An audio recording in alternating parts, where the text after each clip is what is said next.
So the question is, an object weighs 10 Newton when measured on the surface of the earth. What would be its weight when measured on the surface of the moon? So we know, students, that the weight on the moon equals to 1/6 of the weight on earth, right? So weight on the moon equals to 1/6 into 10. Okay, so 3 to the 10, 3 to the 6, 5 to the 10, 5 by 3. If you calculate, it will become 1.66 Newton or Newton. So number C is the right answer. Okay. Next, which of the following is the unit of gravitational constant G? Which of the following is the unit of gravitational constant G?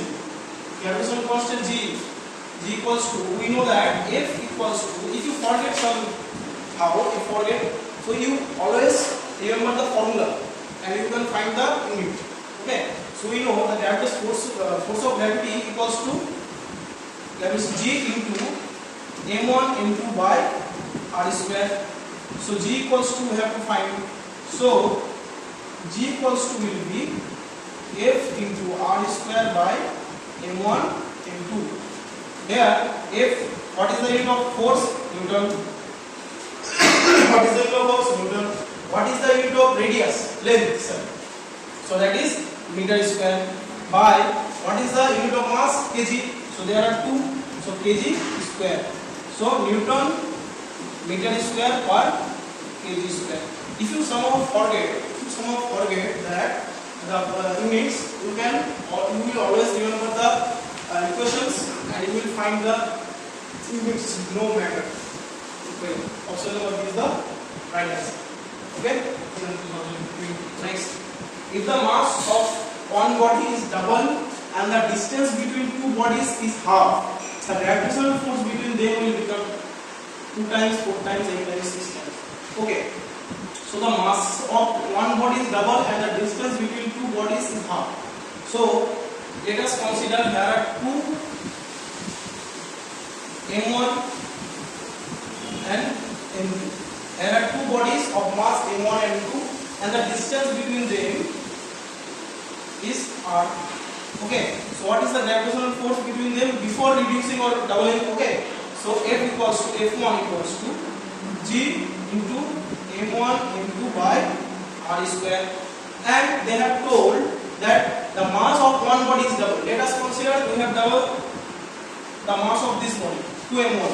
Okay, and the distance between two bodies is half. So we made the r by 2. So what will be the gravitational force between them will become? Okay, so now calculate F2 in the second case.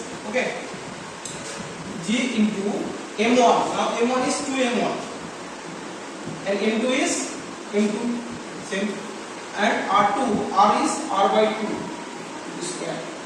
So it will become G into 2m1 m2 by r square by 4.